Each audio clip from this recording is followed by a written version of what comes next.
Hello friends, आज की इस वीडियो हम लोग प्रूफ करने वाले हैं कि अगर एक्सटेंशन और कंप्रेशन इक्वल अमाउंट का हो और वो अगर राइट एंगल पे हो तो उसका जो सम होता है वो शेयरिंग स्ट्रेन के बराबर होता है। वो हम लोग आज इस वीडियो में प्रूफ करने। फ्रेंड्स, अगर मान लीजिए कि आपको एग्जाम में क्वेश्चन पूछा तो एग्जाम में आप क्या क्या कैसे क्या कर रहे हो इसको प्रूफ करने के लिए वो तो लिखना पड़ता है।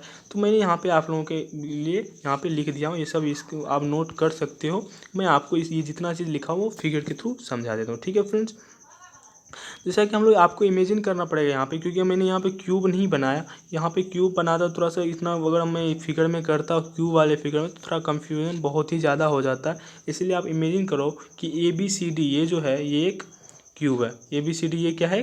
क्यूब है। और इसके जो नीचे वाला फेस डी सी है इसको हम लोग फिक्स कर दिए। इस क्यूब के नीचे वाला फेस को हम लोग क्या किए? फिक्स कर दिए। और ऊपर वाला जो फेस है ए बी, इसको इस पे जो हम लोग टेंजेंशियल फोर्स अप्लाई कर रहे हैं। आई होप कि आपको टेंजेंशियल फोर्स का कंसेप्ट क्लियर होगा, शेयरिंग स्ट्रेन का कंसेप्ट क्लियर होगा, कंप्रेसिव स्ट्रेन, एक्सटेंशन स्ट्रेन, ये सभी का कंसेप्ट क्लियर होगा, तभी अच्छा होगा, बेटर समझ में आएगा। तो फ्रेंड्स, सबसे पहले आप वो कंसेप्ट क्लियर कर लें, या नहीं तो कमेंट जरूर करें, मैं आपको रिप्लाई करके बता दूंगा। ठीक है फ्रेंड्स, तो हम लोग इसको क्या करें? फिक्स कर रहे हैं और उसके ऊपर वाले फोर्स में क्या करें? टेंजेंशियल फोर्स लगा रहे हैं। तो जैसे ही हम लोग टेंजेंशियल फोर्स लगाएंगे तो टेंजेंशियल फोर्स लगाएंगे तो ए वाला पॉइंट कहाँ पे आ जाएगा? ए डैश पे आ जाएगा और बी वाला पॉइंट बी डैश पे आ जाएगा। तो ये इतना ये ऐसे हो जाएगा। और इतना आने के साथ इसका क्या हो जाएगा? मान लेते हैं कि थीटा से क्या हो रहा है? इसका शेयरिंग स्ट्रेन हो रहा है। इसका जो शेयरिंग स्ट्रेन क्या हो रहा है? थीटा हो रहा है। तो यही तो जितना जितना एंगल से ये मूव करता था वही एंगल तो क्या करता? शेयरिंग स्ट्रेन कहलाता था। तो इतना मान लेते हैं कि थीटा एंगल से मूव कर रहा है, इसका शेयरिंग स्ट्रेन थीटा है। ठीक है फ्रेंड्स, अब ये जो हमको नया वाला डायगोनल मिला है, अब ये वाला और ये वाला, इस पे अब हम क्या करते हैं? ए डैश एम परपेंडिकुलर ड्रॉ करते हैं ए सी डायगोनल पे।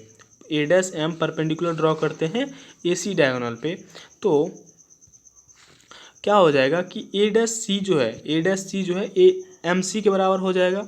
उसी तरह से हम बी एन परपेंडिकुलर ड्रॉ करें किस पे? डी बी डैश पे। तो डी बी डैश पे पर बी एन परपेंडिकुलर ड्रॉ करेंगे तो इसका मतलब क्या हो जाएगा कि डी बी जो है डी एन के बराबर हो जाएगा परपेंडिकुलर ड्रॉ करने से। तो इससे हमको क्या पता चल रहा है कि पहले वाला जो डायगोनल ए सी था वो एम सी में चेंज हो रहा है। इट मीन्स ये क्या हो रहा है? शॉर्ट हो रहा है। और डी एन जो था पहले वाला डायगोनल वो डी बी डैश में चेंज हो रहा है। इट मीन्स ये क्या हो रहा है? एक्सटेंड कर रहा है। तो कभी कोई भी चीज़ जब छोटा कब होगा? उसे कंप्रेस किया जाएगा। इट मीन्स यहाँ पे कोई कंप्रेशन फोर्स लग रहा है। इट मीन्स उसी कारण क्या हो रहा है? कंप्रेसिव स्ट्रेन आ रहा है यहाँ पे। तो यहाँ पे कंप्रेसिव स्ट्रेन आ रहा है, यहाँ पे एक्सटेंशन स्ट्रेन आ रहा है, एक्सटेंशन स्ट्रेन आ रहा है। ठीक है फ्रेंड्स, ये समझ गए। अब हम लोग जो ये परपेंडिकुलर ड्रॉ करें इधर इधर, तो इससे हमको पता चला कि कंप्रेसिव में एक्सटेंशन स्ट्रेन हमको यहाँ पे पता चल रहा है और शेयरिंग स्ट्रेन क्या होगा यहाँ पे पता चल गया। अब हम ये फाइंड आउट करते हैं कि ये कंप्रेसिव स्ट्रेन और एक्सटेंशन स्ट्रेन जो है ये परपेंडिकुलर है। इट मीन्स ये वाला जो है ये क्या है? एक ए सी डायगोनल है, ए सी डायगोनल है। इसी पे तो हमको क्या करते हैं? कंप्रेसिव स्ट्रेन आ रहा है। और ये जो डी बी डैश है ये जो डायगोनल इस पे एक्सटेंशन स्ट्रेन आ रहा है। अब जैसा कि हम लोग जानते हैं क्यूब का कोई भी डायगोनल क्या होता है? वो एक दूसरे को परपेंडिकुलर पे इंटरसेक्ट कर रहा है। इट मीन्स ये दोनों क्या होगा? एक दूसरे का परपेंडिकुलर होगा। तो आई होप कि आपको ये क्लियर हो गया कि कंप्रेशन स्ट्रेन और एक्सटेंशन स्ट्रेन परपेंडिकुलर एक दूसरे को नॉर्मल पे क्या कर रहा है? इंटरसेक्ट कर रहा है, राइट एंगल पे है। अब हमको इसको प्रूफ करने के लिए हमको क्या करना है? इसमें कितना कंप्रेशन हो रहा है, इसमें कितना एक्सटेंशन हो रहा है, सबसे पहले हमको देखना है कि ये बराबर है कि नहीं। आफ्टर दैट इसको जोड़ के हमको क्या लाना है? थीटा लाना है। अगर ये कर दिए तो क्या हो जाएगा? हमको जो ये स्टेटमेंट आज का जो वर्क था प्रूफ करने के लिए वो प्रूफ हो जाएगा। तो उसके लिए हम क्या करते हैं? ये जो एंगल बना नॉर्मल ड्रॉ करने से, ये जो एंगल बना ये क्या होगा? राइट एंगल ट्रायंगल होगा, क्योंकि नॉर्मल ड्रॉ कर रहे हैं बी एन, तो ये क्या होगा? 90 डिग्री होगा। और किसी भी एंगल में 90 डिग्री होगा तो क्या होगा? राइट एंगल होगा। तो मैंने यहाँ पे उसको जूम आउट करके यहाँ पे बना दिया। ठीक है फ्रेंड्स, तो एक सेकंड, मैंने पहले ही समझा दिया, लिख दिया था। ओके, मैं अब फिर से इसको समझा दूंगा, कोई बात नहीं। तो हम लोग ये उसको जूम आउट करके मैंने ये क्या कर दिया? एक ट्रायंगल बना दिया बी बी डैश एन। यही इस ट्रायंगल को मैंने यहाँ पे थोड़ा सा जूम आउट, क्योंकि हम इस पर थोड़ा सा और वर्क करने वाले इसीलिए। तो ये ट्रायंगल को हम लोग यहाँ पे जूम कर देते। इसमें जो एक्सटेंशन आ रही है, एक्सटेंशन क्या आ रही है? B dash N. इसमें क्या एक्सटेंशन आ रही है, B dash N, it means ये एक्सटेंशन आ रही है। इसके बाद इसको हमको क्या करना है, फाइंड आउट करना है। तो अगर मान लेते हैं ये थीटा है, और थीटा मानने से पहले हम ये मान लेते हैं कि ये जो राइट एंगल ट्रेंगल, ये क्या है, आइसोस्केल राइट एंगल ट्रेंगल है। इट मीन्स आइसोस्केल मीन्स क्या, दो भुजा बराबर। ये जो राइट एंगल ट्रेंगल है, ये भुजा बराबर है। जैसे ही दो भुजा बराबर होगा तो इसका ये दोनों कोण भी क्या होगा, बराबर होगा। तो जब ही जैसे ही ये दोनों कोण बराबर होगा तो इसका क्या होगा, एंगल 45 डिग्री का हो जाएगा, क्योंकि ये अकेले ही 90 डिग्री होगा ही होगा, और ये दोनों क्या होगा, बराबर होगा। तो जुट के क्या आना चाहिए, 90 आना चाहिए। तो आधा आधा होगा तो 45 होगा। समझ गए फ्रेंड्स, ये आइसोस्केल ट्रायंगल मान लिए और इसका एंगल 45 मान लिए। हमको B dash N find out करना है। तो बी डैश एन अगर मान लेते ये एंगल है, तो ये एंगल है, तो ये क्या होता है, बी होता है बेस, ये क्या होता है, पी परपेंडिकुलर, ये होता है एच हाइपोटेनस। समझ गए फ्रेंड्स। तो हमको जो बेस वाला कंसेप्ट किस में आता है, कॉस थीटा में। तो हम लोग यहाँ पे क्या निकालना पड़ेगा, कॉस थीटा। कॉस थीटा बराबर क्या होगा, बेस बटा hypotenuse. It means B dash N बटा बी बी डैश। तो हम लोग यहाँ पे देखें फ्रेंड्स, थीटा कितना होगा, क्योंकि हम लोग मान लिया आइसोस्केल ट्रायंगल है, थीटा 45 डिग्री होगा। It means cos 45 degree, cos 45 degree बराबर क्या हो जाएगा, बी डैश एन बटा बी बी डैश। अब cos 45 का डिग्री क्या होगा, 1/√2, और हमको B dash N find out करना है। हमको क्या फाइंड आउट करना है, बी डैश एन। तो बी डैश एन को फाइंड आउट, इसको अगर हम क्रॉस मल्टीप्लिकेशन कर दे, इधर क्या आ जाएगा, B dash N. It means हमको बी डैश एन बराबर क्या हो जाएगा, cos 45 degree into B B dash. It means cos 45 का डिग्री क्या होता है, 1/√2।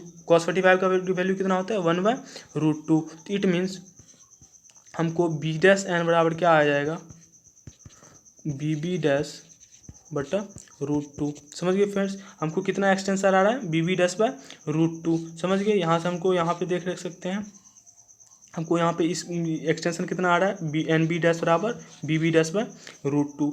अब देखिए फ्रेंड्स, हम ये मान लिए, जैसे हम लोग क्यू माने थे, तो क्यू का कोई लेंथ होगा, क्यू का सभी साइड इक्वल होता है, तो उसका कोई उस साइड का लेंथ होगा। तो हम मान लेते हैं कि उसका कोई लेंथ होगा एल। उस क्यू का लेंथ क्या होगा, एल हम लोग मान लेते हैं। उसको मान लेंगे एल, तो हमको डी बी बराबर क्या होगा, हमको क्या होगा, डी बी बराबर क्या होगा, जब मेरा साइड हम मान लिए कि ये क्या है, एल है, तो ये डी बी बराबर क्या होगा, डी बी बराबर होगा ये भी एल, ये भी एल। तो ये एक पर राइट एंगल ट्रायंगल फॉर्म कर, डायगोनल नहीं जानते हैं कि कैसे हम लोग फाइंड आउट करते हैं। ये क्या हो जाएगा, L square plus L square, L square plus L square हो जाएगा। इट मीन्स हम परपेंडिकुलर, ये जो होगा डी बी जो है डी एन के बराबर होगा।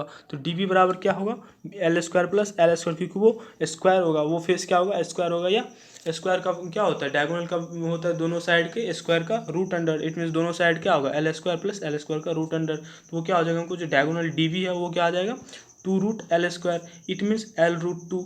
और डी बी बराबर ही क्या होगा, डी एन। डी बी बराबर ही क्या होगा, डी एन।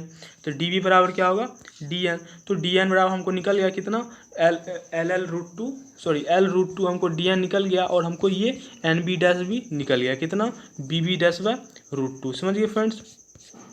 अब हम लोग देखते हैं बी बी डैश, तो हम अगर टेंजाइल स्ट्रेन देखते हैं, टेंजाइल स्ट्रेन को ही एक्सटेंशन स्ट्रेन कहा जाता है। तो एक्सटेंशन स्ट्रेन हम लोग देखते हैं, तो स्ट्रेन बराबर क्या होता है, चेंज इन लेंथ बटा ओरिजिनल लेंथ। तो कितना चेंज हुआ और ओरिजिनल में कितना था, तो कितना चेंज हुआ, या इट मीन्स कितना एक्सटेंड हुआ, तो कितना एक्सटेंड हुआ, बी बी डैश √2, और उसका जो ओरिजिनल था L√2। तो हम लोग क्या क्या, बी डैश एन बटा डी बी। जैसे कि हम लोग स्ट्रेन निकालें इसका, अगर हम इसका स्ट्रेन निकालें तो कितना हो जाएगा, इतना बटा इतना, जितना चेंज आ रहा है इतना ओरिजिनल था। तो बी डैश एन बटा एन डी, या बी डी। समझ गए फ्रेंड्स। तो बी एन या एन बी डैश बराबर हम निकाल चुके हैं बी बी डैश √2, और डी बी बराबर क्या निकाल चुके हैं, L/√2। तो B B dash √2 into L/√2 क्या हो जाएगा, बी बी डैश 2L। अब बी बी डैश 2L। अब देखिए फ्रेंड्स, शेयरिंग स्ट्रेन क्या होता है, यहाँ पे शेयरिंग स्ट्रेन की बात करें, शेयरिंग स्ट्रेन बराबर क्या होता है, इतना बटा इतना। तो इट मीन्स थीटा बराबर क्या हो जाएगा यहाँ पे, अगर हम मान लीजिए थोड़ा सा इसको हम देख लेते हैं शेयरिंग स्ट्रेन बराबर यहाँ पे। तो यहाँ पे मान लो कि ये भी क्या होगा, राइट एंगल ट्रायंगल है, ये भी क्या है, एक राइट एंगल ट्रायंगल है। इसमें अगर tan थीटा निकालेंगे, तो tan थीटा बराबर क्या हो जाएगा, P बटा B. It means B B dash बटा BC, BB डैश बटा BC। अब फ्रेंड्स अगर थीटा बहुत ही छोटा होगा तो टेन थीटा किसके बराबर होता है, बहुत, अगर टेन थीटा बहुत ही एंगल बहुत ही छोटा होता है टेन थीटा थीटा के बराबर होता है। इट मीन्स थीटा बराबर BB डैश या BB डैश डिवाइडेड बाय, और ये जो BC है, BC क्या है, उस क्यूब का एक साइड का लेंथ है, तो क्यूब का साइड का लेंथ हम L माने हैं, तो BB डैश बाय L। देखिए फ्रेंड्स यहाँ से हमको थीटा का बराबर निकाल गया, तो थीटा बराबर क्या होगा, BB डैश बाय L। यहाँ पे BB डैश बटा L इंटू 2 है, तो यहाँ पे थीटा बटा 2 आ जाएगा। समझ गए फ्रेंड्स। तो हमको जो कितना एक्सटेंशन हो रहा एक्सटेंशन स्ट्रेन हमको कितना निकल गया, थीटा बटा 2। हमको एक्सटेंशन स्ट्रेन निकल गया थीटा बटा 2। हमको कंप्रेशन स्ट्रेन निकालना है, तो हमको पहले ये निकालना कितना कंप्रेस हो रहा है। तो जैसे हम लोग उधर की उतना ही उधर वैसे ही क्या होगा, इधर भी होगा। तो मैंने यहाँ पे मान लिया है कि जैसे पहले वाला ट्रायंगल था, ये जो ट्रायंगल फॉर्म हो रहा है यहाँ पे, ये वाला ट्रायंगल, उसी को हम लोग क्या किए, जूम आउट करके लिखे। यहाँ पे देख सकते हो क्या कि M90 डिग्री वाला वर्टेक्स का रिप्रेजेंटेशन है, ए डैश वो वाला ए डैश, और उसी को हम लोग क्या किए यहाँ पे जूम आउट करके लिखे हुए हैं। तो उसमें जो एक्सटेंशन हो रहा है, कितना कंप्रेशन हो रहा है, AM। उसमें कितना कंप्रेशन आ रहा है, देख सकते हैं यहाँ पे, इसमें कितना कंप्रेशन हो रहा है, AM। तो यही तो हमको फाइंड आउट करना है।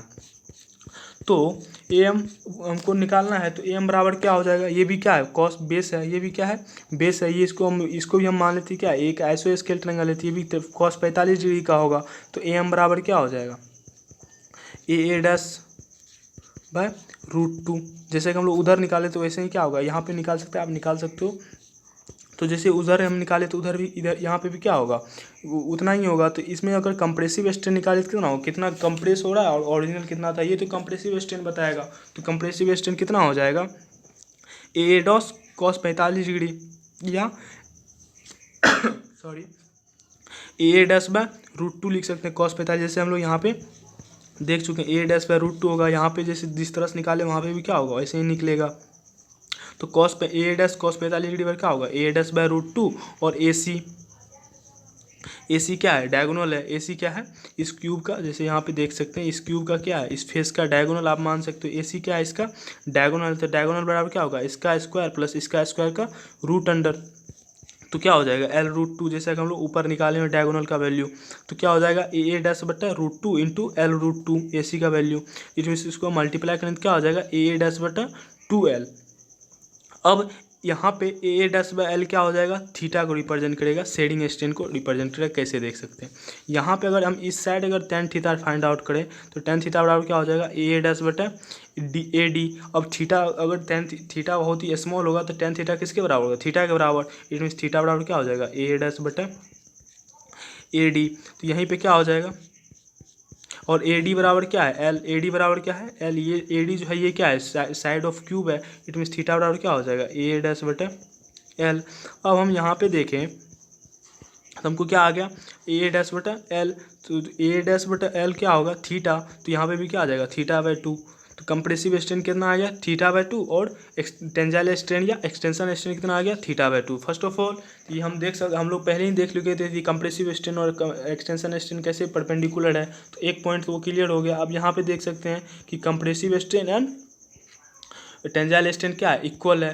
तो यहाँ पे देख सकते हैं कंप्रेसिव स्ट्रेन टेंजाइल स्ट्रेन की इक्वल है। तो थीटा बाय 2 कंप्रेसिव स्ट्रेन भी है, थीटा बाय 2 एक्सटेंशन स्ट्रेन भी है, तो ये इक्वल है। अब इसको जोड़ के हमको क्या लाना चाहिए, थीटा लाना है, शेयरिंग स्ट्रेन। तो इसको हम लोग जोड़ेंगे तो theta by 2 plus theta by 2 बराबर क्या आ जाएगा, थीटा। तो ये दोनों जोड़ के क्या आ रहा है, शेयरिंग स्ट्रेन हो गया। तो यहाँ पे फ्रेंड्स प्रूफ हो गया कि अगर